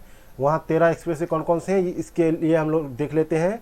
पहला है पूर्वांचल एक्सप्रेसवे जो 340.8 किलोमीटर है, और आगरा लखनऊ एक्सप्रेसवे 302 किलोमीटर लगभग, यमुना एक्सप्रेसवे 165 किलोमीटर लगभग, Delhi Meerut expressway 96 kilometre, Ganga expressway 594 kilometre, Delhi Saharanpur Dehradun expressway 210 kilometre, वहीं Faridabad Noida Ghaziabad expressway 56 kilometre, Gorakhpur link expressway जो है 91 kilometre, Lucknow Kanpur expressway 62 kilometre, Noida Greater Noida expressway जो है 24 किलोमीटर, ईस्टर्न पेरिफेरल एक्सप्रेसवे जो है 135 किलोमीटर, और इलाहाबाद बाईपास एक्सप्रेसवे जो है 84 किलोमीटर। वहीं अभी बन के तैयार हुआ बुंदेलखंड एक्सप्रेसवे जो है 296 किलोमीटर है। आगे बढ़ते हैं तो देखते हैं क्वेश्चन नंबर 67। क्वेश्चन नंबर 67 कह रहा है कि विश्व आर्द्र भूमि दिवस 2022 के उपलक्ष्य में उत्तर प्रदेश की किस झील को रामसर स्थल के रूप में जोड़ा गया है। तो यहाँ पे सही जवाब है सी ऑप्शन, कीथम झील को जोड़ा गया है। सी ऑप्शन राइट आंसर है। नेक्स्ट है क्वेश्चन नंबर 68। परिवारों को कम से कम एक सदस्य को नौकरी, रोजगार या स्वरोजगार प्रदान करने के लिए किस प्रदेश सरकार द्वारा फैमिली कार्ड बनाए जाने की योजना बनाई गई है। तो यहाँ पे 68 का सही जवाब भी होगा, बी ऑप्शन, और जो है उत्तर प्रदेश यहाँ पे सही जवाब होगा। आगे बढ़ते हैं, देखते क्वेश्चन नंबर 69। क्वेश्चन नंबर 69 कह रहा है कि राष्ट्रपति रामनाथ कोविंद ने उत्तर प्रदेश के किस जिले में संत कबीर अकेडमी एवं अनुसंधान केंद्र का उद्घाटन किया है। तो यहाँ पे सही जवाब होगा सी ऑप्शन, संत कबीर नगर में ये उद्घाटन किया गया। सी ऑप्शन राइट आंसर है। अगला है क्वेश्चन नंबर 70। किस कंपनी ने उत्तर प्रदेश के जेवर में नोएडा अंतर्राष्ट्रीय हवाई अड्डे के निर्माण का ठेका हासिल किया है, जिसके तहत वह एयरपोर्ट पर terminal, runway, air sites structure एवं सड़कों का निर्माण करेगी? तो यहाँ पे सही जवाब होगा डी ऑप्शन, टाटा प्रोजेक्ट्स ने ये ठेका लिया है। डी ऑप्शन यहाँ पे राइट आंसर है। नेक्स्ट है क्वेश्चन नंबर 71। क्वेश्चन नंबर 71 है कि उत्तर प्रदेश सरकार ने ऊर्जा और शहरी विकास से संबंधित जन शिकायतों के समाधान के लिए किस पोर्टल को लॉन्च किया है? तो यहाँ पे सही जवाब है 71 का डी ऑप्शन, संभव पोर्टल को लॉन्च किया है। 71 का सही जवाब है डी ऑप्शन। नेक्स्ट है क्वेश्चन नंबर 72। उत्तर प्रदेश ने 2021-22 में 2 साल के बाद शीर्ष सब्जी उत्पादक राज्य के रूप में कौन सा स्थान हासिल किया है? तो यहाँ पे 72 का सही जवाब है ए ऑप्शन, सब्जी उत्पादन के मामले में उत्तर प्रदेश जो है पहले पायदान पर है। ए ऑप्शन राइट आंसर है। अगला है क्वेश्चन नंबर 73। क्वेश्चन नंबर 73 कह रहा है कि भारत का पहला वैक्यूम आधारित सीवर सिस्टम उत्तर प्रदेश के किस जिले में स्थापित किया गया है? तो 73 का सही जवाब हो जाएगा ए ऑप्शन, आगरा में स्थापित किया गया है। ए ऑप्शन राइट आंसर है। इस वैक्यूम आधारित सीवर सिस्टम का इस्तेमाल सार्वजनिक जगहों पर किया जाएगा और ये जो है आगरा में जो है स्थापित किया गया है। और नगर निगम ने ताजमहल के पास के 240 घरों को वैक्यूम आधारित सीवर से जोड़ा है। इस क्षेत्र में करीब जो है 112 चेंबर बनाए गए हैं जो GIS आधारित सेंसर से लैस है। इस तकनीक का इस्तेमाल निचले इलाकों के लिए किया जाएगा और रख रखाव का काम नीदरलैंड की कंपनी करेगी। यदि कोई चौक या कोई अन्य समस्या होती है तो वैक्यूम सीवर सिस्टम स्वचालित रूप से अलर्ट जारी करेगा। अगर आगरा में ट्रायल सफल रहा तो कोच्चि नगर निगम में भी ये वैक्यूम सीवर का इस्तेमाल किया जाएगा। आगे बढ़ते हैं, देखते हैं क्वेश्चन नंबर 74। रेत का मकबरा अंतर्राष्ट्रीय बुकर पुरस्कार के लिए चयनित होने वाला पहला हिंदी उपन्यास बन गया है। इसकी लेखिका गीतांजलि कहाँ की रहने वाली है, ये आपको बताना है। ए ऑप्शन में राजस्थान, बी ऑप्शन में उत्तर प्रदेश, सी ऑप्शन में आंध्र प्रदेश, डी ऑप्शन में पंजाब। तो यहाँ पे सही जवाब होगा बी ऑप्शन, उत्तर प्रदेश की रहने वाली है। और उनकी ये जो है रेत का मकबरा जो है जो ये हिंदी उपन्यास है, इसका अंग्रेजी में अनुवाद किसने किया है? डेजी रॉकवेल ने किया है। और उपन्यास की कहानी एक 80 वर्षीय महिला के इर्द गिर्द घूमती है जो अपने पति की मृत्यु के बाद अवसाद में चली जाती है। आगे बढ़ते हैं, देखते हैं क्वेश्चन नंबर 75। क्वेश्चन नंबर 75 कह रहा है कि उत्तर प्रदेश सरकार ने प्राथमिक और उच्च प्राथमिक विद्यालयों में 100% नामांकन सुनिश्चित करने के लिए किस अभियान को शुरू किया है? तो यहाँ पे सही जवाब है बी ऑप्शन, स्कूल चलो अभियान को शुरू किया है। मुख्यमंत्री योगी आदित्यनाथ ने इस अभियान को जो है श्रावस्ती जिले में शुरू किया है। यह राज्य के सबसे निरक्षर जिलों में से एक है श्रावस्ती, जहाँ की जो है बात करें जहाँ जो है सबसे कम साक्षरता है, इसलिए जो है यहाँ पे शुरू किया गया है। अभियान के तहत जो है छात्रों को यूनिफॉर्म और जूते मोजे उपलब्ध करवाए जाएंगे और जो है इसके तहत जो है प्रत्येक विधायक को या और मुख्यमंत्री उप मुख्यमंत्री को बोला जाएगा कि प्रत्येक जो है विधायक और जो भी वहाँ का जो है नेता है वो एक स्कूल को गोद ले ले। इसके अलावा उन्होंने कहा कि वही जो है नेता जो है ऑपरेशन कायाकल्प के तहत स्कूलों को नया रूप देंगे और बुनियादी सुविधाएं भी वहाँ पे प्रदान करेंगे। आगे बढ़ते हैं, देखते हैं क्वेश्चन नंबर 76। क्वेश्चन नंबर 76 कह रहा है कि भारतीय रिजर्व बैंक ने अपर्याप्त पूंजी और कमाई की संभावना का हवाला देते हुए उत्तर प्रदेश के किस जिले में स्थित पीपुल्स कोऑपरेटिव बैंक लिमिटेड का लाइसेंस रद्द कर दिया है? तो यहाँ पे 76 का सही जवाब है ए ऑप्शन, कानपुर में स्थित है people's cooperative bank limited. Next है question number 77। Rights and risk analysis group ने इंडिया प्रेस फ्रीडम रिपोर्ट 2021 जारी की, जिसके द्वारा किस राज्य में पत्रकारों पर सर्वाधिक FIR दर्ज की गई? तो इसका भी जाहिर सी बात है सही जवाब होगा बी ऑप्शन, उत्तर प्रदेश सही जवाब है। बी ऑप्शन राइट आंसर है। आगे बढ़ते हैं, देखते हैं क्वेश्चन नंबर 78। क्वेश्चन नंबर 78 कह रहा है कि केंद्र सरकार द्वारा तीसरे राष्ट्रीय जल पुरस्कार की घोषणा की गई, जिसके तहत सर्वश्रेष्ठ राज्य की श्रेणी में किस राज्य को प्रथम पुरस्कार मिला है? तो यहाँ पे 78 का सही जवाब होगा बी ऑप्शन, उत्तर प्रदेश को मिला है। अगला है क्वेश्चन नंबर 79। उत्तर प्रदेश सरकार ने किस जिले में स्थित 4 गांवों को राजस्व गांव घोषित किया है? तो यहाँ पे सही जवाब होगा सी ऑप्शन, बहराइच की जो 4 गांव हैं उनको राजस्व गांव घोषित किया गया है। ये जो है नेपाल सीमा के पास स्थित है ये चारों गांव, और ये चारों गांव हैं भवानीपुर, तेड़िया, ढाकिया और बिछिया। ये जो है बहराइच जिले की मिहिनपुरवा तहसील में आते हैं ये चारों गांव। और ये जो है ब्रिटिश शासन के दौरान वनतांगिया समुदाय के लोगों को म्यांमार से पेड़ लगाने के लिए यहाँ लाया गया था, और इस निर्णय से इन गाँवों के लोगों को सभी सरकारी योजनाओं का लाभ उठाने में मदद भी मिलेगी। आगे बढ़ते हैं, देखते हैं क्वेश्चन नंबर है 80 और आज का अंतिम क्वेश्चन। पीएम मोदी ने 2 जनवरी 2022 को किस जिले में मेजर ध्यानचंद स्पोर्ट यूनिवर्सिटी की आधारशिला रखी?